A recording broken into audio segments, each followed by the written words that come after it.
Hello students, welcome once again. Today I have new video for you from mechanical properties of fluid.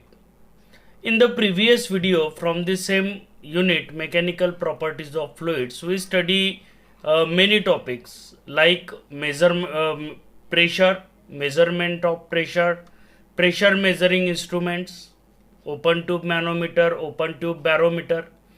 Then a new phenomenon or a new concept related to liquid surface, that is surface tension.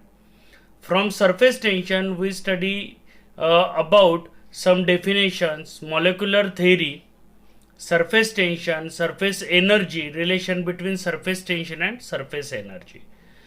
Now with the same topic, with the same concept, today's video is related. That is, today's video is about new phenomenon related to surface tension, that is called angle of contact. We study why the liquid drops take spherical shape, then factors affecting the angle of contact and factors affecting the surface tension. So from mechanical properties of fluids we have to study angle of contact, shape of liquid drop, factors affecting the angle of contact and factors affecting the surface tension. So before wasting much more time, let's start today's video from mechanical properties of fluids and the concept which today we study, that is angle of contact. So first, angle of contact. But before this, remember one thing: to study the surface tension you have to study the basic concept related to surface tension, surface energy, what is the surface tension. So in previous video all these concepts are already covered. In description box I provide the link for that video. Please watch that video first, then continue with this video. So the first topic is angle of contact. When a liquid surface comes in contact with a solid surface, it forms a meniscus which can be either convex or concave. If mercury and glass are in contact, then the meniscus or the top surface is, or at the contact of solid and liquid, the shape is convex. And when water and glass is came in contact with each other, then at contact surface the shape is concave. म्हणजे ज्या वेळेस liquid आणि solid एकमेकांच्या कॉन्टॅक्टमध्ये येईल त्यावेळेस ज्या ठिकाणी दोघांचा कॉन्टॅक्ट होतो त्या ठिकाणचा जो शेप आहे तो एकतर तो सरफेस जो शेप गेन करतो त्याला आपण मिनिस्कस असं म्हणणार आहे. तो मिनिस्कस एकतर कॉन्केव शेपचा बनेल किंवा कॉन्व्हेक्स शेपचा बनेल. आणि हे कशामुळे बनणार आहे तर हेच आपण आज बघणार आहे. आणि याच्या मागे अँगल ऑफ कॉन्टॅक्ट, त्याच्यावर अँगल ऑफ कॉन्टॅक्टवर हे डिपेंड आहे. ॲज शोन इन फिगर, हे एका डायग्रामने दाखवलं आहे बघा. या डायग्राममध्ये जर तुम्ही बघितलं तर या ट्यूबमध्ये या ठिकाणी जो हा लिक्विड सरफेस आहे, या ठिकाणी या लिक्विड सरफेस हा एक तर कॉन्केव किंवा कॉन्व्हेक्स असा कुठलाही सरफेस येऊ शकतो. आणि याच्यासाठी दोन एक्झाम्पल आपण घेतले की जर मर्क्युरी आणि ग्लास हे एकमेकांच्या कॉन्टॅक्टमध्ये येतील तर कॉन्व्हेक्स शेप तयार तिथं मिनिस्कसचा मिळेल. आणि वॉटर आणि ग्लास हे जर कॉन्टॅक्टमध्ये आले तर कॉन्केव शेप मिळेल. म्हणजे हा जो पॉइंट आहे या ठिकाणी हा जो सरफेस आहे याला आपण मिनिस्कस असं म्हणणार आहे. आणि हा मिनिस्कस एकतर कॉन्केव किंवा convex depend upon the pair आपल्याला तो मिळणार आहे. So what is angle of contact then? The angle of contact theta between a liquid and a solid surface is defined as the angle between the tangent drawn to the free surface of liquid and surface of the solid at the point of contact measured within the liquid. Means from this definition, I repeat the definition once again: angle of contact theta between a liquid and a solid surface is defined as angle between tangent drawn to the free surface of the liquid and the surface of the solid at the point of contact and measured within the liquid. So for angle of contact, note down two things. दोन गोष्टी इथं महत्त्वाच्या आहे की पहिली गोष्ट म्हणजे angle of contact कुठे असेल तर ज्या ठिकाणी पॉइंट ऑफ कॉन्टॅक्ट म्हणजे ज्या ठिकाणी सॉलिड आणि लिक्विड एकत्र आले एकमेकांच्या कॉन्टॅक्टमध्ये त्या ठिकाणी अँगल असेल आणि हा angle measured within the liquid, हा लिक्विडच्या मध्ये मेजर करायचा आहे. मग असा अँगल कुठे असेल तर या डायग्राममध्ये आपण बघू. मी हा जो सरफेस आहे, हा जो इथं कॉन्टॅक्ट सरफेस आहे, या कॉन्टॅक्ट सरफेसला झूम करून बघतो. असा एक सरफेस मिळेल. असा एक सरफेस आपल्याला एक मिनिस्कस या ठिकाणी मिळतोय. मी तो मिनिस्कस झूम करून बघितलाय. इथं आपल्याला डेफिनेशनमध्ये म्हटलंय the angle of contact theta between liquid and a solid surface is defined as the angle between. कशामधला angle? The angle between the tangent drawn to the free surface of liquid. या मिनिस्कसमध्ये जर आपण बघितलं तर लिक्विडचा जो फ्री सरफेस आहे म्हणजे टॉप सरफेस जो वर एअरच्या कॉन्टॅक्टमध्ये, तो या ट्यूबमधला हा सरफेस आला. दिस इज द फ्री सरफेस जो या पॉइंटरने दाखवला जातोय, हा टॉप सरफेस आहे म्हणजे याला आपण फ्री सरफेस म्हणू शकतो. या फ्री सरफेसचा जिथं कॉन्टॅक्ट आहे या ठिकाणी लिक्विड सॉलिड इकडे कॉन्टॅक्टमध्ये, इकडे कॉन्टॅक्टमध्ये. मग या ठिकाणी या लिक्विड सरफेसला एक टँजंट ड्रॉ केलाय. बघा इथं म्हटलंय the angle between the tangent drawn to the free surface of liquid. मग या फ्री सरफेसला एक टँजंट मी या ठिकाणी ड्रॉ करतो याप्रमाणे. So this is the tangent drawn to the free surface of liquid. So angle between tangent drawn to the free surface of liquid and the surface of solid. हा tangent आहे आणि सॉलिडचा हा surface, या दोघांमधला जो या ठिकाणीचा अँगल आहे या अँगलला आपण म्हणणार अँगल ऑफ कॉन्टॅक्ट. म्हणजेच the angle between the tangent drawn to the free surface of liquid and solid, that angle measured within the liquid, या लिक्विडमध्ये मोजला जाईल, measured within the liquid, that angle is theta and theta is called angle of contact. So in this situation this is the angle of contact here and this is the shape, this is the meniscus. So tangent drawn to liquid this and the solid surface, the angle between these two is called angle of contact. Now when the angle of contact is acute and obtuse, these are two concepts there. Acute means less than 90 degree. When the angle of contact is acute, the liquid forms a concave meniscus at the point of contact. So here this is the acute angle and this meniscus, the liquid forms the concave meniscus because the angle of contact here is acute angle, because this angle of contact theta is less than 90 degree. So angle of contact is what? Repeat again, let's see. परत एकदा angle of contact म्हणजे काय तो concept आपण बघूया. बघा angle of contact हा angle आहे कशामधला? लिक्विड सरफेसचा, जो लिक्विडचा जो फ्री सरफेस आहे त्याला ड्रॉ केलेला टँजंट आणि सॉलिड सरफेस यांच्यामधला जो अँगल असेल त्याला आपण अँगल ऑफ कॉन्टॅक्ट म्हणणार. सो या ठिकाणी या लिक्विड सरफेसला ड्रॉ केलेला हा टँजंट, हा सॉलिड सरफेस, आणि जो अँगल आहे तो कुठे मेजर करायचा आहे तर विदिन द लिक्विड. म्हणजे या ठिकाणी जो अँगल तयार होतोय हा झाला अँगल ऑफ कॉन्टॅक्ट आणि त्याला आपण म्हणणार थिटा. आणि जेव्हा हा अँगल ऑफ कॉन्टॅक्ट 90 डिग्री पेक्षा लहान म्हणजे ॲक्यूट अँगल असेल त्यावेळेस जो मिनिस्कस तयार होईल, जो सरफेस वॉटरचा असेल, जो लिक्विडचा सरफेस तयार होईल तो सरफेस कुठला असेल? कॉन्केव शेप तो सरफेस गेन करेल आणि या ठिकाणी हा कॉन्केव मिनिस्कस मिळतोय कारण अँगल ऑफ कॉन्टॅक्ट काय किती आहे? ॲक्यूट आहे. Now this is the concave meniscus here because the angle of contact is acute.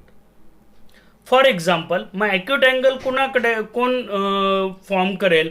Then for example when water glass interface forms a concave meniscus, म्हणजे जेव्हा water आणि glass हे एकमेकांच्या कॉन्टॅक्टमध्ये येतील तेव्हा जो मिनिस्कस तयार होईल तो कॉन्केव शेपचा असेल आणि तेव्हा जो अँगल असेल तो अँगल कोणता असेल?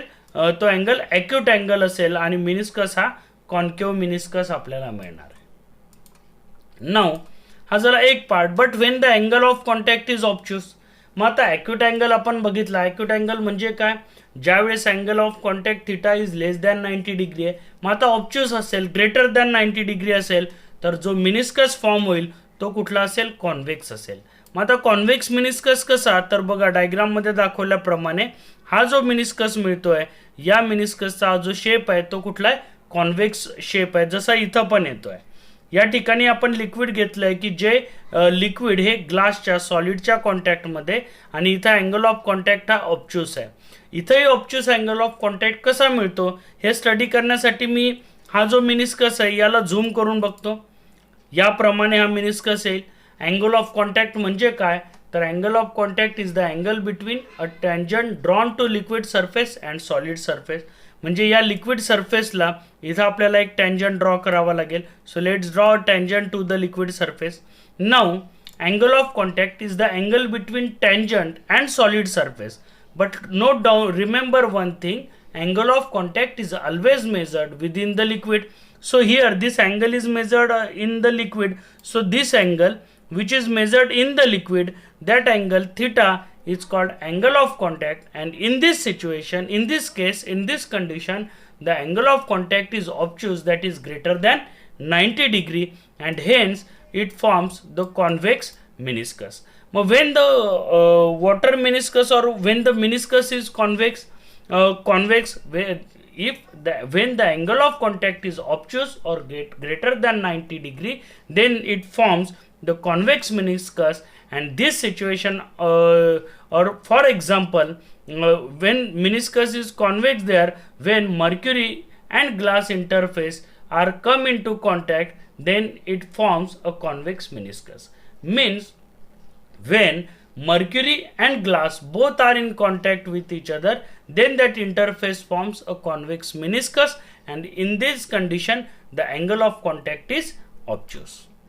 So here we study here, when mercury and glass both are in contact, the convex meniscus is there. And if a water glass interface forms concave meniscus. Means when mercury and glass both are in contact, convex meniscus is there. And when water and glass interface forms, concave meniscus is there. So this one is the concave meniscus and this one is the convex meniscus. Note down, for these two, when the angle of contact is obtuse, convex meniscus is there, and when the angle of contact is acute, then concave meniscus is there. So the difference between the shape of menisci is due to the net effect of cohesive force between liquid molecule and adhesive force between liquid and solid molecule, as discussed below. So here we see there is a difference in shape of the meniscus. Means one we get convex meniscus, then we get concave meniscus. So why these two meniscus are there, or why this different shape of meniscus is there? So it is the effect of net cohesive and adhesive force due to solid and liquid molecule on the due to solid and liquid molecule. So let's study why this meniscus have different shapes. So next point is, here shape of meniscus. We know convex, concave. So how many shape of meniscus we get when liquid and solid come into contact with each other? So here first concave meniscus, acute angle of contact. Now now आत्ताच आपण पाहिलंय की concave meniscus मिळतो केव्हा, जेव्हा angle of contact acute असेल तेव्हा concave meniscus मिळतो. जेव्हा वॉटर आणि ग्लास एकमेकांच्या कॉन्टॅक्टमध्ये येत आहे तेव्हा कॉन्केव मिनिस्कस येतो. मग एक्झॅक्टली हा कॉन्केव मिनिस्कस का तयार होतो किंवा कॉन्केवच मिनिस्कस कसा येतो, अँगल ऑफ कॉन्टॅक्ट ॲक्यूटच का येतो, तर यामध्ये महत्त्वाचा पार्ट प्ले करणारे, महत्त्वाचा रोल जो प्ले केला जातो तो कोहेजिव्ह, अधेजिव्ह, आणि या फोर्सेसचा नेट जो रिझल्टंट फोर्स या ठिकाणी ॲक्ट होईल तो या ठिकाणी या लिक्विड सरफेसला कॉन्केव किंवा कॉन्व्हेक्स असा शेप गेन करण्यास कारणीभूत ठरतोय. मग चला तर बघूया की रिझल्टंट फोर्स कसा हा शेप गेन करण्यास कारणीभूत ठरतोय. मग या ठिकाणी पहिला पार्ट आपण पहिला शेप आपण डिस्कस करतोय तो म्हणजे कॉन्केव मिनिस्कस. पण लक्षात ठेवा कॉन्केव मिनिस्कस केव्हा येईल, जेव्हा अँगल ऑफ कॉन्टॅक्ट हा ॲक्यूट असेल किंवा लेस दॅन 90 डिग्री असेल. So consider a molecule such as A on the surface of liquid near the wall of the container. आपण आता एक गोष्ट इथं ही पण लक्षात घेतली पाहिजे की अँगल ऑफ कॉन्टॅक्ट हा अशाच ठिकाणी मेजर केला जाईल ज्या ठिकाणी सॉलिड आणि लिक्विड एकमेकांच्या कॉन्टॅक्टमध्ये येत आहे आणि तो लिक्विडच्या आत विदिन लिक्विड आपण मेजर करणार. मग ज्या ठिकाणी दोन कॉन्टॅक्ट आहे लिक्विड आणि सॉलिड ज्या ठिकाणी कॉन्टॅक्टमध्ये येत आहे अशा ठिकाणी आपण ए मॉलिक्यूल कन्सिडर केलाय. So consider here solid and liquid and here this two are in contact. इथं आपण शेप दाखवलाय की या ठिकाणी जिथं कॉन्टॅक्टमध्ये येत आहे तिथं कॉन्केव शेप तो गेन करतोय, पण हा शेप का गेन होतोय तेच आपण डिस्कस करतोय. मग एक ए मॉलिक्यूल आपण कन्सिडर करतोय. So consider this is A, this circle that is the sphere of influence of molecule A. Sphere of influence काय हे आपण मागच्या व्हिडिओमध्ये पहिल्याच सरफेस टेन्शनच्या पहिल्या व्हिडिओमध्ये आपण बघितलं आहे, त्याच्यामुळे स्पियर ऑफ इन्फ्लुएन्सची डेफिनेशन तुम्हाला माहिती असेल. सो स्पियर ऑफ इन्फ्लुएन्स हे आपण इथं घेतलंय मॉलिक्यूल ए साठीचं. सो या मॉलिक्यूल एचा आपण घेतलंय जो वॉल सॉलिडच्या वॉलच्या कॉन्टॅक्टमध्ये नियरर आहे ज्या ठिकाणी लिक्विड आणि सॉलिड एकमेकांच्या कॉन्टॅक्टमध्ये. नाव इथं तीन सरफेसेस आहे. This is this one, this surface जिथं आत्ता कर्सर आहे तो सरफेस सॉलिड आहे.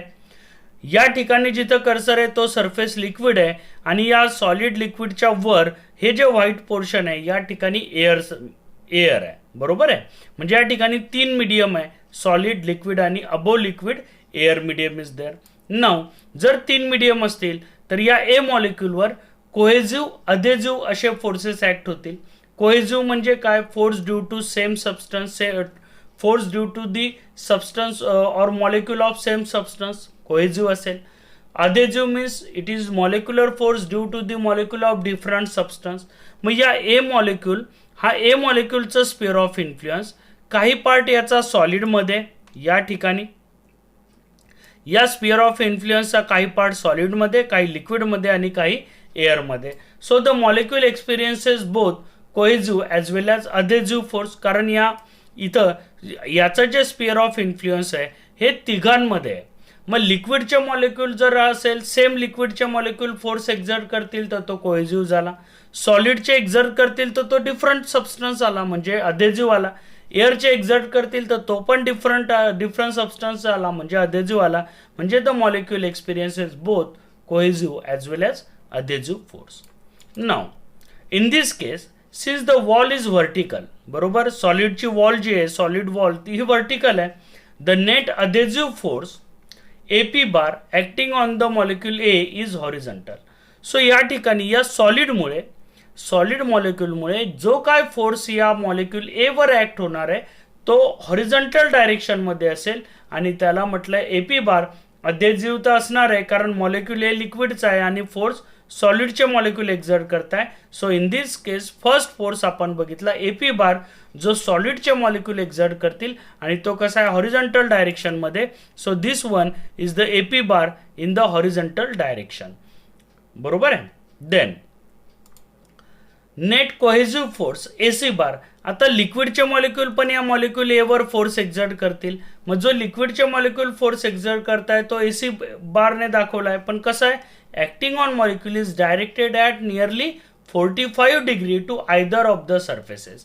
या सरफेसला 45 डिग्रीने नियरली, एक्झॅक्टली 45 डिग्री नाही, नियरली 45 डिग्रीमध्ये सॉलिडचे मॉलिक्यूल या मॉलिक्यूल ए वर फोर्स एक्झर्ट करतील. लिक्विडचे मॉलिक्यूल एक्झर्ट करतील. मॉलिक्यूल ए पण लिक्विडचं मॉलिक्यूल आहे. आता जे फोर्स एक्झर्ट करतायत ते पण लिक्विडचेच आहे म्हणून फोर्स कुठला आहे cohesive force. So AC bar हा कोहेजिव्ह फोर्स आहे. So this is the cohesive force AC bar जो या ठिकाणी विदिन लिक्विड ॲक्ट होणार आहे. So this one is AC bar net cohesive force. सगळ्या लिक्विड मॉलिक्यूलमुळे इनसाइड द लिक्विड हा फोर्स ॲक्ट होणार आहे. Then magnitude of adhesive force is so large that the force AR bar is directed inside the liquid. Now AR bar, what is AR bar? AR bar is the resultant force of these two. आता A मॉलिक्यूलवर एकूण दोन प्रकारचे force act होत आहे. AP बार अधेजिव्ह force आहे, AC बार cohesive force आहे. मग A molecule कुठे मूव्ह होईल तर ज्या डायरेक्शनमध्ये फोर्स जास्त असेल त्या डायरेक्शनमध्ये मूव्ह होईल. जर हे फोर्स एक्झॅक्टली अपोजिट असते तर यांनी एकमेकांना कॅन्सल केलं असतं. जर हे फोर्स सेम डायरेक्शनमध्ये असते तर ॲड झाले असते. आता हे एक्झॅक्टली अपोजिट पण नाही आणि सेम डायरेक्शनमध्ये पण नाही. सो ड्यू टू दिस या दोघांचा रिझल्टंट या मॉलिक्यूल ए वर ऍक्ट होईल आणि तो रिझल्टंट फोर्स म्हटलंय ए आर बार, जो अधेसिव्ह फोर्स आणि कोहेसिव्ह फोर्स यांचा रिझल्टंट असेल. पण इथं as the molecule solid molecules are large in number, so adhesive force AP bar is larger. So या दोघांमधला लार्जर फोर्स AP बार आहे, तर याचा रिझल्टंट हा AP बार कडे जाईल. म्हणून रिझल्टंट फोर्स जो आहे, नेट फोर्स जो आहे AR bar, that is directed inside the solid and this is the AR bar, that is the resultant force of these two. का हा सॉलिड मध्ये लाय होतोय? कारण अधेसिव्ह फोर्स ग्रेटर आहे आणि दोघांचा रिझल्टंट हा ग्रेटर फोर्स कडेच ऍक्ट होईल, म्हणून तो सॉलिड मध्ये ऍक्ट होईल. नाउ फॉर इक्विलिब्रियम और स्टॅबिलिटी ऑफ लिक्विड सरफेस, या लिक्विड सरफेस हा इक्विलिब्रियम मध्ये किंवा या लिक्विड सरफेसच्या स्टॅबिलिटी करता the net force AR bar acting on molecule A must be normal to the liquid surface at all point. हा सगळ्यात महत्त्वाचा पॉइंट आहे आणि हा एकच पॉइंट आहे जो लिक्विडचा शेप कसा होईल ते ठरवणार आहे. बघा इथं म्हटल्यानुसार इक्विलिब्रियम किंवा स्टॅबिलिटी करता, या लिक्विड सरफेसची इक्विलिब्रियम किंवा स्टॅबिलिटी करता हा जो AR बार आहे, हा AR बार या लिक्विड सरफेसला नॉर्मल असणं गरजेचं आहे. आता लिक्विड सरफेसला पूर्ण नॉर्मल तर येणार नाही, मग नॉर्मल कशाला असेल? तर नॉर्मल कुठे असेल? For the resultant force AR bar to be normal to the tangent. Tangent कुणाचा? लिक्विड सरफेसचा. The liquid near the wall should peel against the solid boundary so that the tangent AT to the liquid surface is perpendicular to AR bar. आता इथं म्हटल्यानुसार काय की for equilibrium और stability of liquid surface the net force should be perpendicular और normal to liquid surface. मग liquid सरफेसला normal येण्यासाठी या liquid surface स्वतःला that liquid surface the liquid near the wall should peel up against the solid boundary. हे जे liquid आहे हे solid बाउंड्रीकडे peel up होईल आणि अशा प्रकारे पील अप होईल की या लिक्विड सरफेसला ड्रॉ केलेला टँजंट हा AR बारला परपेंडिक्युलर होईल. म्हणजे समजून घ्या कशासाठी हे घडून येणार आहे. हा कॉन्केव्ह शेप का मिळणार आहे? हा कॉन्केव्ह शेप याकरता मिळणार आहे की या लिक्विडला जर इक्विलिब्रियम मध्ये यायचं असेल, लिक्विडला जर स्टॅबिलिटी गेन करायची असेल, तर हे लिक्विड हा AR बार या लिक्विड सरफेसला परपेंडिक्युलर आला पाहिजे. आणि तो परपेंडिक्युलर येण्यासाठी या वॉलच्या जवळचं जे लिक्विड आहे ते स्वतःला पील अप करेल अगेन्स्ट द सॉलिड बाउंड्री, ते स्वतःला पील अप करेल आणि अशा प्रकारे पील अप करेल की या लिक्विड सरफेसला ड्रॉ केलेला जो काय टँजंट आहे तो टँजंट बरोबर या AR ला परपेंडिक्युलर येईल. मग या ठिकाणी लिक्विडने स्वतःला पील अप केलं टुवर्ड सॉलिड बाउंड्रीच्या जवळ आणि या जो काय लिक्विड सरफेस आला त्याला जर आपण याप्रमाणे टँजंट ड्रॉ केला, so AT is the tangent here. Now see here, हा टँजंट जो येईल तो टँजंट या AR ला एक्झॅक्टली परपेंडिक्युलर येईपर्यंत हा लिक्विडचा शेप बदलत जाईल आणि ज्या ठिकाणी AR आणि AT एकमेकांना एक्झॅक्टली परपेंडिक्युलर येतील त्या ठिकाणी लिक्विड सरफेस बरोबर स्टॅबिलिटी गेन करेल आणि म्हणून या ठिकाणी हा शेप इथं लिक्विड गेन करेल. So AR and AT these two becomes perpendicular to each other. This makes the meniscus concave and hence the angle of contact is acute. Now here what is angle of contact? Angle of contact is the tangent angle between tangent drawn to liquid surface. आता liquid सरफेसला draw केलेला tangent AT, solid surface हा, मग यांच्यामधला angle of contact हा theta आहे आणि theta जर तुम्ही बघितला तर लेस दॅन 90 डिग्री आहे आणि म्हणून या ठिकाणी हा सरफेसला टँजंट या रिझल्टंट फोर्सला परपेंडिक्युलर येण्यासाठी लिक्विड नियर द सॉलिड हे पील अप होईल आणि अशा प्रकारे पील अप होईल की AR and AT both are perpendicular to each other आणि हेच या मिनिस्कसला कॉन्केव्ह बनवणार आहे आणि म्हणून हा अँगल जो आहे तो ॲक्यूट अँगल बनणार आहे, that is less than 90 degree. आणि याचं सच अ लिक्विड, ज्या लिक्विडसाठी अँगल ॲक्यूट असेल, such a liquid partially wets the solid surface. हे लिक्विड सॉलिड सरफेसला पार्शियली वेट करेल. आता पार्शियली वेट करेल म्हणजे काय, तर याचं एक एक्झाम्पल तुम्हाला देतो. खरं तर एक्झाम्पल पुढच्या टॉपिकसाठीच आहे पण इथं एक एक्झाम्पल देतो. जर थोडं समजून घ्या, जर तुम्ही इम्प्युअर वॉटर एखाद्या काचेच्या ग्लासमध्ये घेतलं, आपण काचेच्या ग्लासमध्ये किंवा कुठल्याही स्टीलच्या ग्लासमध्ये जर पाणी ओतलं, ग्लास भरला पाण्याने आणि नंतर पाणी ओतून दिलं, ग्लास खाली केला, काही वॉटरचे मॉलिक्यूल जे आहे ते ग्लास सरफेसला लागलेले दिसतात, ग्लास सरफेसवर राहतात, कारण वॉटर आणि ग्लास हे एकमेकांना पार्शियली वेट करताय, म्हणजे जरी लिक्विड काढून टाकलं तरी हे लिक्विडच्या मॉलिक्यूल सॉलिडला त्या ठिकाणी वेट केलेला आपल्याला दिसणार आहे. सो ज्या ठिकाणी अँगल ऑफ कॉन्टॅक्ट हा ॲक्यूट असेल, लेस दॅन 90 डिग्री असेल, सो त्या सर्व ठिकाणी लिक्विड जे आहे ते सॉलिडला पार्शियली वेट करेल. आणि याचं एक बेस्ट एक्झाम्पल म्हणजे kerosene in a glass bottle. जर तुम्ही केरोसिन ग्लास बॉटलमध्ये घेतलं तर त्या ठिकाणी मिळणारा जो काय मिनिस्कस आहे तो कॉन्केव्ह मिळेल आणि जो अँगल ऑफ कॉन्टॅक्ट असेल तो ॲक्यूट मिळेल. नंतर पुढे पहिला शेप आपण बघितला, अँगल ऑफ कॉन्टॅक्ट ॲक्यूट मिळाला. दुसरा कॉन्व्हेक्स मिनिस्कस. आता कॉन्व्हेक्स मिनिस्कस केव्हा मिळेल, ज्यावेळेस अँगल ऑफ कॉन्टॅक्ट ऑब्च्युस असेल, म्हणजे ग्रेटर दॅन 90 डिग्री असेल. Now consider a molecule such as A on the surface of the liquid near the wall of the container. Now here again wall of the container आपण एक molecule घेतला, या प्रकारे ज्या ठिकाणी कॉन्टॅक्ट आहे त्या ठिकाणी कॉन्व्हेक्स शेप लिक्विड गेन करेल. का कॉन्व्हेक्स शेप गेन करेल ते आपण बघणार आहे. Now here consider a molecule A. इथला मॉलिक्यूल ए घेतला, this is the sphere of influence again for molecule A. Now here again the sphere of influence of molecule A is in contact with the sphere of influence of molecule A is in solid, liquid and air. तिघही medium मध्ये, म्हणजे obviously या मॉलिक्यूलवर सुद्धा cohesive आणि अधेसिव्ह force असणार आहे. So this molecule also experience cohesive and adhesive forces here. Now in this case also the net adhesive force AP bar acting on the molecule A is horizontal since the wall is vertical. इथं सुद्धा परत एकदा AP बार जो आहे तो as it is horizontal आहे, कारण wall vertical आहे, म्हणजे इथं जो adhesive force due to solid molecule act होणार आहे तो कसा आहे, हॉरिझॉन्टल डायरेक्शनमध्ये. नंतर लिक्विड मॉलिक्यूल जो फोर्स एक्झर्ट करताय तो विदिन द लिक्विड AC ने आपण दाखवलाय. But magnitude of cohesive force is so large that the net force AR bar is directed inside the liquid. Now in this situation, the cohesive force is greater. In last situation, adhesive force is greater, so resultant is in solid.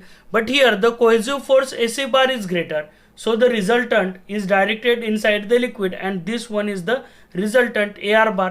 यामध्ये cohesive force greater आहे, मग resultant जो असणार आहे तो greater फोर्सच्या साईडला असेल, म्हणजेच AR बार या ठिकाणी AC बारच्या रिजनमध्ये आला, म्हणजे लिक्विडमध्ये आला. मग अगेन आपण आताच बघितलं की हे लिक्विड जे आहे. नाउ अगेन फॉर इक्विलिब्रियम और for stability the net AR bar acting on the liquid molecule on all molecule similar to molecule A must be normal to the liquid surface at all points. Last जे explain केलं त्याच्याच प्रमाणे हा जो resultant AR बार आहे, हा जो resultant आहे, हा रिझल्टंट या लिक्विड सरफेसला परपेंडिक्युलर पाहिजे. म्हणजे लिक्विड तो परपेंडिक्युलर येण्यासाठी काय होईल, the liquid near the wall should therefore creep inside against the solid boundary. या सॉलिड बाउंड्रीवरचं हे जे लिक्विड आहे ते स्वतःला इनसाइड क्रीप करेल. कशासाठी क्रीप करेल, तर हा जो लिक्विड सरफेस आहे हा AR ला परपेंडिक्युलर झाला पाहिजे. मग लिक्विड सरफेस तो परपेंडिक्युलर होणार नाही, म्हणून परपेंडिक्युलर होतो त्याला ड्रॉ केलेला tangent. So this makes the convex meniscus so that is tangent AT is normal to AR bar. So याला जो ड्रॉ केलेला टँजंट आहे तो AR ला काय होईल, नॉर्मल होईल. म्हणून हे जे लिक्विड आहे नियर द वॉल स्वतः लिक्विड इनसाइड क्रीप होईल, आणि अशा प्रकारे क्रीप होईल, तोपर्यंत क्रीप होईल जोपर्यंत या लिक्विड सरफेसला ड्रॉ केलेला टँजंट या AR ला परपेंडिक्युलर येत नाही. जेव्हा AR परपेंडिक्युलर टू AT येईल then that liquid gain stability or in equilibrium. So इथं जर हे आलं then this angle of contact theta is here, angle between the here that angle of contact theta AT and up to solid surface, that angle is up to solid surface. इथं sphere of influence आहे म्हणून ते इतकंच दिसतंय. हा जो angle of contact आहे AT bar to solid surface, म्हणजे इथपर्यंतचा अँगल आहे, and which is greater than 90 degree, that is obtuse angle. So note down here that angle of contact is 80 to solid surface, means from this to this here up to this. So this angle angle of contact is greater than 90 degree, that is obtuse angle here. So here obviously this meniscus, this shape is the convex meniscus, and angle of contact is obtuse, and angle of contact is obtuse for those liquid which does not wet the solid.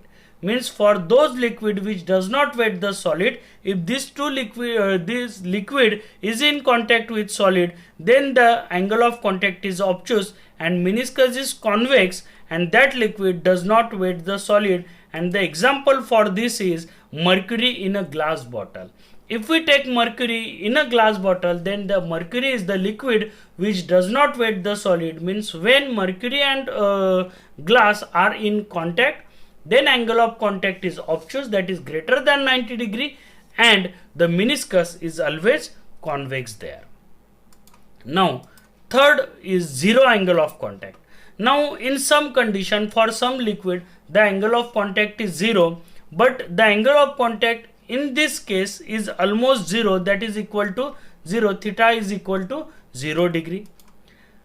Now here that solid liquid both are in contact. Now here the angle of contact is 0. Angle of contact is angle between the tangent drawn to liquid and solid surface. If the angle between these two is 0, means note down here the solid surface and tangent drawn to liquid are along the same line.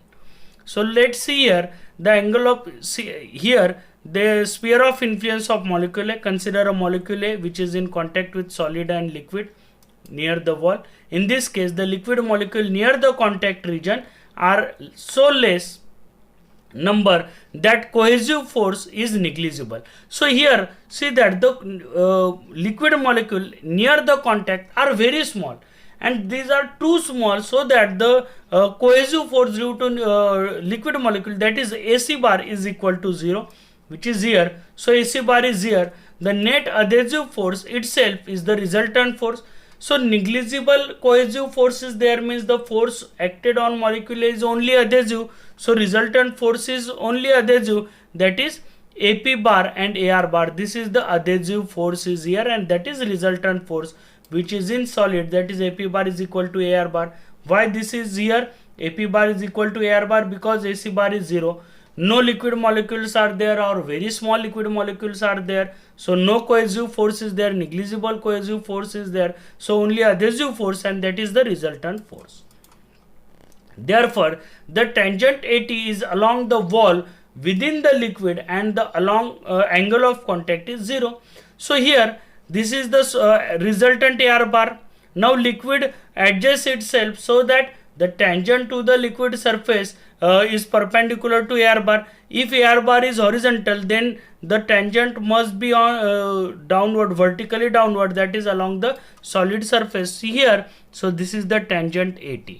Now angle of contact is what? Angle between tangent drawn to liquid surface and solid. So if see here, the angle between solid and tangent is 0, because these two are lying along the same line. So the angle between them is 0, that is theta is equal to 0. The angle of contact is 0 here. So here the angle of contact is 0. So this is the condition where the angle of contact is 0. So note down here the cohesive force due to liquid molecule is 0. The adhesive force becomes the resultant force, and the angle of contact, the liquid is in equilibrium when AR bar perpendicular to liquid surface, and here the tangent drawn to liquid surface and solid both are along the same line, so angle between them is 0, so angle of contact is 0. Now next, angle of contact 90 degree and conditions for convexity and concavity. Now let's repeat. New is angle of contact when the angle of contact is 90 degree. Consider a hypothetical liquid having angle of contact 90 degree with a given solid container as shown in the figure. Now this is the hypothetical liquid for which the angle of contact is 90 degree. Now here see, if this is the hypothetical liquid, here in this situation that liquid is nearer to the wall of the solid. Here that liquid is, so liquid is nearer to the wall, that is the hypothetical liquid, and here that is the solid. Now in this case the net cohesive force AC bar is exactly at 45 degree. Now it is exactly at 45 degree with either of the surface, and the resultant force AR bar is exactly on the solid wall or along the solid surface. So for this to occur, AP bar is equal to AC bar upon root 2, where AR is the magnitude of the net force. So here AP bar, this is exactly at 45 degree. So AP bar is equal to AC upon root 2.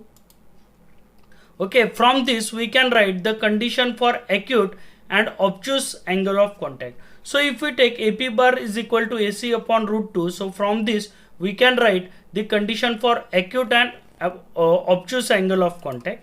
So first, for acute angle of contact, AP bar is greater than AC bar upon root 2. So here if AC upon root 2, if the value of AC upon root 2 is less than AP bar, or AP bar is greater than AC upon root 2, then the angle of contact is acute, that is less than 90 degree. And if for obtuse angle of contact, AP bar is less than AC upon root 2. So if AP bar is less than AC upon root 2, the angle of contact is obtuse, and if the AP bar is greater than AC upon root 2, the angle of contact is acute. Now next one, shape of liquid drop on a solid surface. Now this is the topic related to shape of liquid drop. If we drop some liquid on the solid surface, then some droplets of liquids are formed there, and what shape that drop gains, let's discuss what shape that drops gain when liquid drops on the solid surface. Now here, when a small amount of liquid is dropped on a plain solid surface, the liquid will either spread on the surface or will form droplet on the surface. जेव्हा आपण एखादं liquid हे plain surface solid सरफेसवर जर drop केलं तर दोन possibility आपण इथं कन्सिडर केल्या. एक तर ते लिक्विड स्प्रेड होईल किंवा त्या लिक्विडचे स्पेरिकल ड्रॉपलेट्स तयार होतील.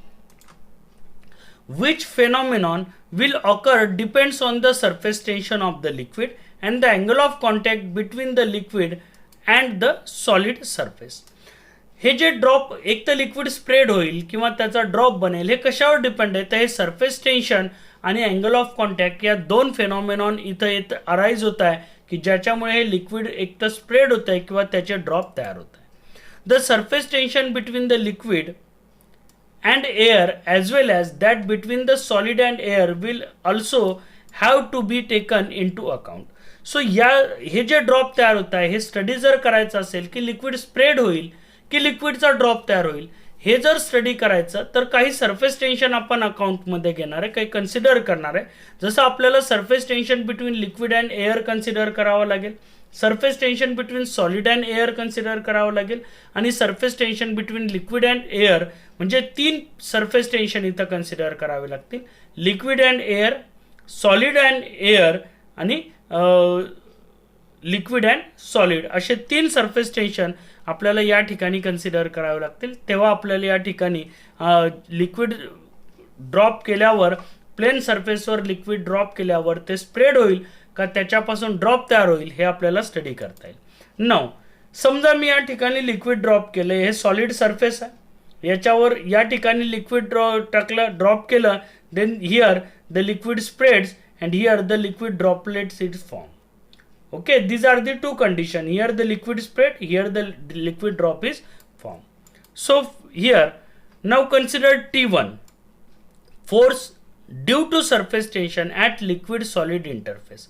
So here this liquid, this blue is the liquid, this color, this is the solid surface, and this above liquid, this is the air. Now T1 is what? T1 is the force due to surface tension at liquid solid interface. So liquid and solid interface, the force due to surface tension is T1, and that T1 is here. That is the T1, that is the force due to liquid solid interface. Now T2, force due to surface tension at the air solid interface. Now air solid, this is solid, this is air. So this is solid, this is solid, and this is air. So solid air interface T2 is there. So this one is the T2 is there. So T2 is this one. This is the force of surface tension due to air and solid. This is solid, above is air. Okay. Now T3. T3 is the force due to surface tension at the air liquid interface. Now this one is air and this is liquid. So T3 is what? It is the force due to surface tension at air liquid interface. So in both the condition, T3 is, this is the T3 for in first when when liquid spread, and this T3 is when liquid forms drop. So these T3 are liquid due to the force due to surface tension of air liquid interface. Now we know angle of contact is the angle between tangent drawn to liquid surface and solid surface. Okay. Now here T3 is the tangent drawn to liquid surface. Here it is also tangent drawn to liquid surface, and here it is also tangent drawn to liquid surface, and this is the solid surface here.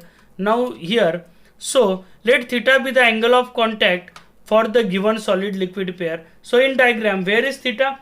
Theta is here. In this situation, this is theta, here theta is here, and this is the angle of contact. So when liquid spread, the angle of contact is here. When liquid from drop, the angle of contact is this. Now in this situation, the angle of contact is acute, less than 90 degree. In this situation, the angle of contact is obtuse, greater than 90 degree. Now as the force due to surface tension is tangential to the surface in contact, direction of T1, T2 and T3 are shown here. So here, if we observe T1 and T2, these are directed in opposite direction, they balance each other, but no force is there to balance T3. So for the equilibrium, this T3 resolve itself into two components, and the horizontal component of this T3 is directed in the direction, and the horizontal component of T3 is directed in the direction of T2. So for equilibrium of the drop, the horizontal component of T3 is directed horizontally in the direction of T2. That horizontal component is T3 cos theta. Here vertical component is also there, but we have no use of that vertical component. So only we consider here the horizontal component. Horizontal component is T3 cos theta, and that horizontal component is in the horizontal direction, that is along T2. So here T3 cos theta and T2 both are along same line, and T1 is in opposite direction. So note down here why T3 resolved itself, because T1, T2 balance each other, but no vector is there to balance T3. So for equilibrium, that T3 resolved into two component. So out of which one component is T3 cos theta, which is acted here.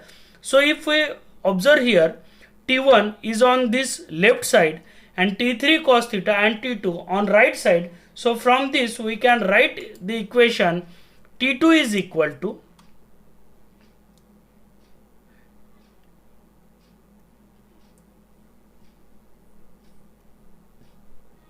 T1 plus T3 cos theta. So from this cos theta is equal to T2 minus T1 upon T3. So if we take the condition here, T2 is equal to, now note down here this formula, T2 is equal to T1 plus T3 cos theta. Now this formula is taken. Here two conditions are there. Okay, this formula has a formula इथे घेतला आहे, T2 is equal to T1 plus T1 plus T3 cos theta. Two equations are note down here.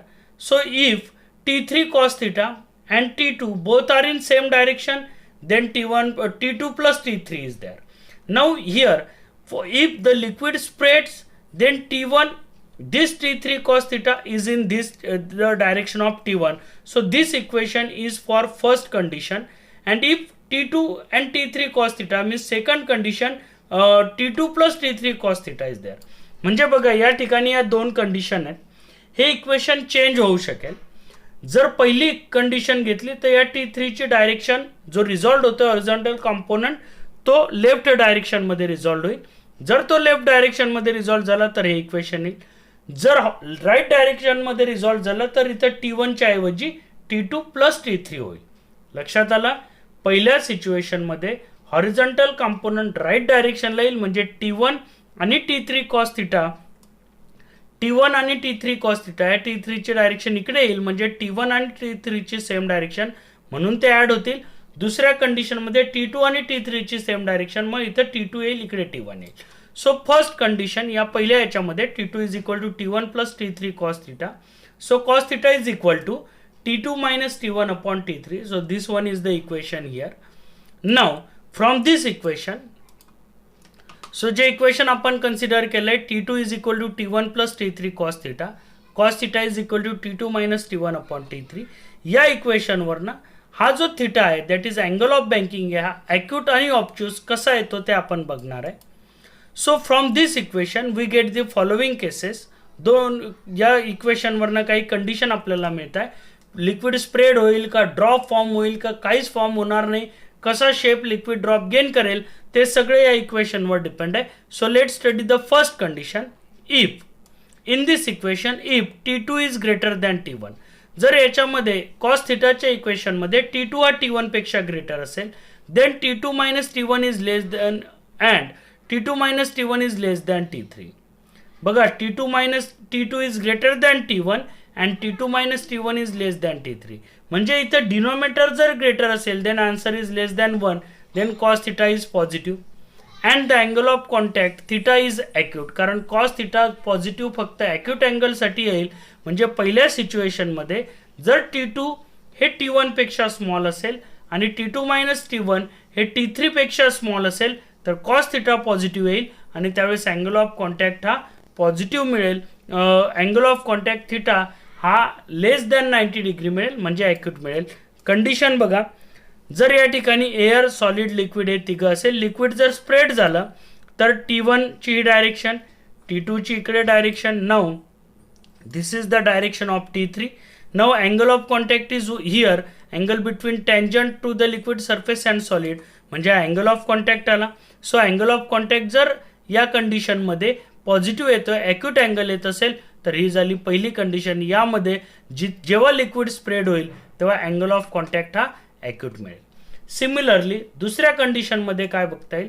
जर T2 हे T1 पेक्षा छोटं असेल, small असेल आणि T1 minus T2 is less than T3 then cos theta is negative.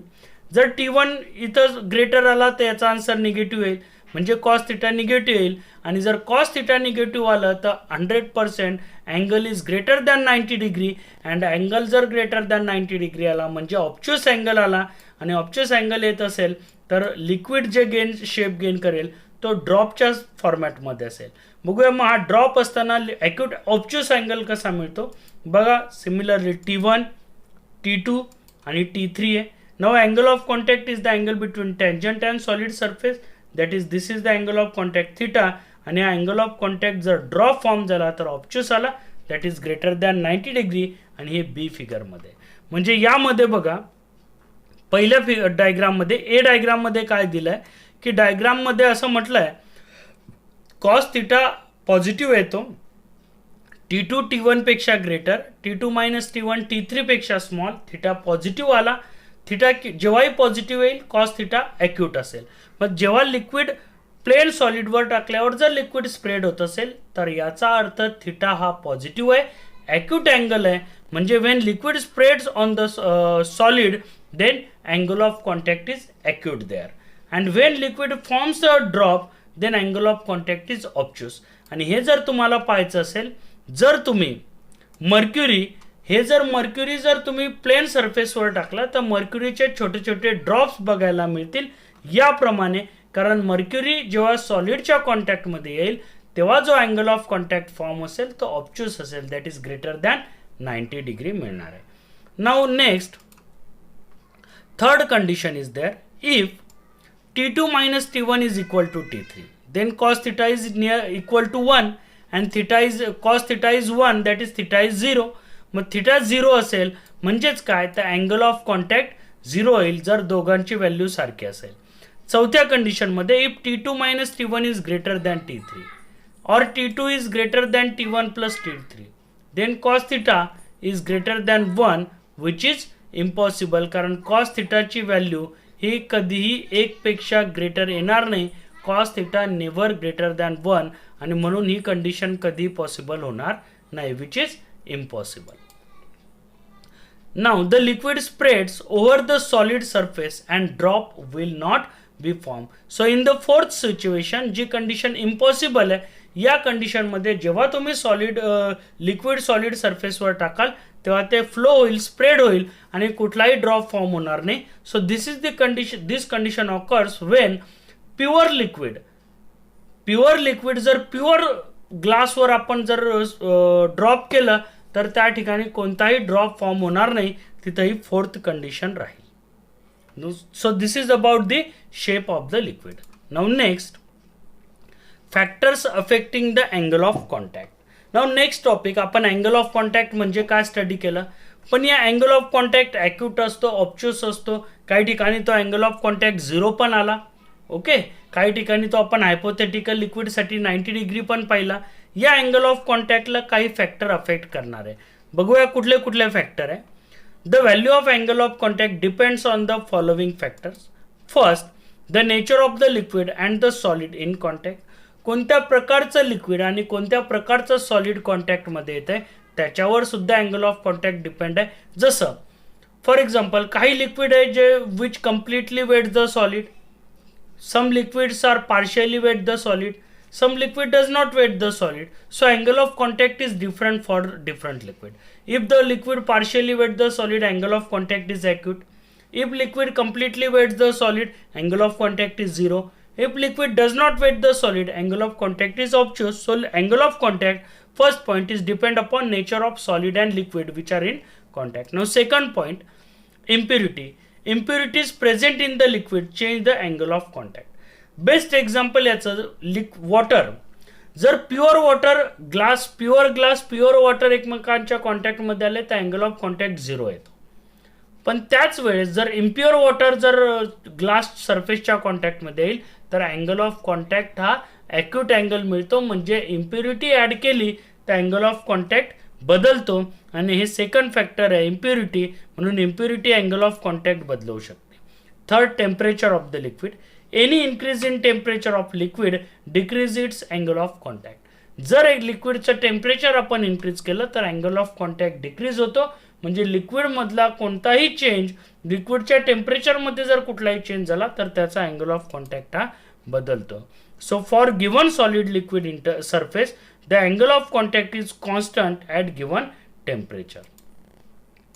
Now next, effect of impurity and temperature on surface tension. Now surface tension वर affect करणारे दोन फॅक्टर आहे. इम्प्युरिटीचाही सरफेस टेन्शनवर इफेक्ट होतो आणि टेम्परेचरचा इफेक्ट होतो. काय इफेक्ट आहे बघूया. So effect of impurity. First we study the effect of impurities. When soluble substance such as common salt is dissolved in water, the surface tension of water increases.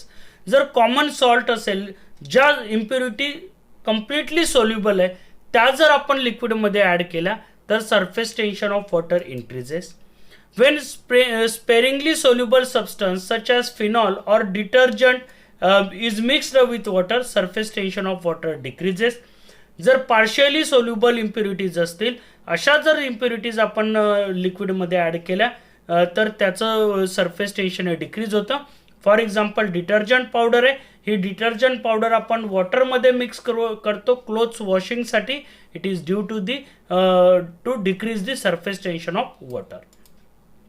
So for example a detergent powder is mixed with water to wash clothes. Due to this, आता wash करताना detergent powder का add करायची, तर due to this the surface tension of water decreases and water makes good contact with the fabric and is remove tough stains.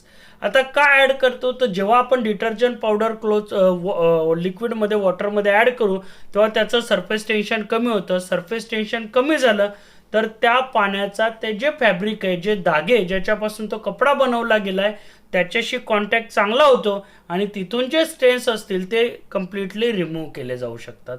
So म्हणून आपण त्या वॉटरमध्ये detergent powder add करतो की जेणेकरून ज्यामुळे त्याचे जे सरफेस टेन्शन आहे ते रिड्यूस होईल. Third, when insoluble impurity is added into water, surface tension of water decreases. When impurity gets added to any liquid, the cohesive force that liquid decreases with affects the angle of contact and hence the shape of the meniscus. If mercury gathers dust, then its surface tension is reduced and it does not form spherical droplets unless the dust is completely removed. So here जर insoluble impurity आपण add केली वॉटरमध्ये तर surface tension वॉटरचं decrease होतं. Impurity add केली कुठल्याही लिक्विडमध्ये तर cohesive force जो आहे तो लिक्विडचा डिक्रीज होतो आणि ज्याच्यामुळे अँगल ऑफ कॉन्टॅक्टला अफेक्ट होतो. म्हणजेच अँगल ऑफ कॉन्टॅक्ट चेंज होतो. अँगल ऑफ कॉन्टॅक्ट चेंज झाला तर शेप ऑफ मिनिस्कस चेंज होईल. जसं मर्क्युरी, जर तुम्ही मर्क्युरीवर जर डस्ट मर्क्युरीमध्ये जर ॲड केली तर सरफेस टेन्शन त्या डस्टमुळे रिड्यूस होतं, कारण ते सोल्युबल नाही आहे. ती डस्ट त्या मर्क्युरीवर जमा होते आणि जोपर्यंत तुम्ही मर्क्युरीवरून डस्ट रिमूव्ह करत नाही तोपर्यंत त्या मर्क्युरीचा कुठलाही ड्रॉप फॉर्म होणार नाही. So due to impurity, addition of insoluble impurity, surface tension decreases. Now next, effect of temperature. In most liquid, as temperature increases, surface tension decreases. For example, it is suggested that new cotton fabric should be washed in cold water. जे नवीन कपडे जर आपण आणले तर ते cold वॉटरमध्ये wash करणं suggest केलं जातं, कारण नवीन कपड्याचा रंग जाऊ शकतो जर तुम्ही गरम पाण्यात ते वॉश केले तर. आणि म्हणून जर टेम्परेचर पाण्याचं गरम पाण्यात वॉश केलं म्हणजे वॉटरचं टेम्परेचर वाढवलं तर अँगल ऑफ कॉन्टॅक्ट बदलेल, मग सरफेस टेन्शन डिक्रीज होईल, लिक्विड सॉलिडच्या कॉन्टॅक्टमध्ये येईल. So for example, it is suggested that new cotton fabric should be washed in cold water. In this case, water does not make good contact with fabric due to its higher surface tension. जे नवीन कपडे ते जर cold वॉटरमध्ये wash केले तर ते त्या कंडिशनमध्ये पाणी हे फॅब्रिक सोबत हायर सरफेस टेन्शनमुळे पूर्णपणे कॉन्टॅक्टमध्ये येत नाही. And the fabric does not lose its color because of this. Hot water is used to remove tough stains on fabric because of its lower surface tension. पण जुने जर कपडे असतील आणि जास्त मळलेले असतील तर त्या कपडे धुण्यासाठी आपण गरम पाण्याचा वापर करतो, कारण त्या ठिकाणी जे स्टेन्स आहे ते रिमूव्ह होण्यासाठी ते जे पाणी आहे त्या फॅब्रिक सोबत चांगलं मिक्स होणं, चांगलं कॉन्टॅक्टमध्ये येणं गरजेचं आहे. म्हणून आपण त्या पाण्याचं सरफेस टेन्शन कमी करण्यासाठी ते पाणी हीट करतो. In the case of molten copper और molten cadmium, the surface tension increases with increase in its temperature. फक्त दोनच सबस्टन्स असे आहे, मोल्टन कॉपर आणि मोल्टन कॅडमियम, की ज्यांच्यामध्ये सरफेस टेन्शन वाढेल जर तुम्ही टेम्परेचर वाढवलं तर. बाकीच्या सगळ्या लिक्विडचं सरफेस टेन्शन रिड्यूस होईल जर टेम्परेचर इन्क्रीज केलं तर. आणि the surface tension of liquid becomes zero at critical temperature. Now we know the surface tension of liquid decreases with increase in temperature. म्हणजे जर टेम्परेचर वाढवत गेलं तर सरफेस टेन्शन डिक्रीज होईल. मग अशी स्टेज येईल ज्या ठिकाणी लिक्विडचं सरफेस टेन्शन झिरो होईल. ज्या टेम्परेचरला लिक्विडचं सरफेस टेन्शन एक्झॅक्टली झिरो होईल त्याला आपण म्हणणार critical temperature. So the surface tension of liquid become zero at critical temperature. So this is about angle of contact, shape of liquid, shape of drops, when liquid drop is formed, when liquid drop is not formed. Take a notebook and note down all these notes are there. कारण मी जे या व्हिडिओमध्ये लिहिलेले concept आहे हे सगळेच तुमच्या नोट्सचा part आहे. मी मुद्दाम तेवढे सगळे लिहितोय जे तुम्ही नोट डाऊन केले पाहिजे. सो नोट जर तुम्हाला पाहिजे तर हे सगळे जे पॉईंट याच्यामध्ये दिले हे नोट डाऊन करा, लिहून काढा. या टॉपिकवरच्या याच नोट्स असतील. परत एकदा आशा करतो तुम्ही व्हिडिओ पूर्ण बघाल, समजून घ्याल. व्हिडिओ समजला तर लाईक नक्की करत चला. काही रिप्लाय, काही कमेंट असतील कमेंट करत चला, काही डिफिकल्टी असतील त्याही विचारा. रिक्वेस्ट ही आहेच की चॅनल ज्यांनी सबस्क्राईब केलेलं नाही आहे त्यांनी सबस्क्राईब करा. Please subscribe the channel, like the video and press the bell icon to get the notification of new video.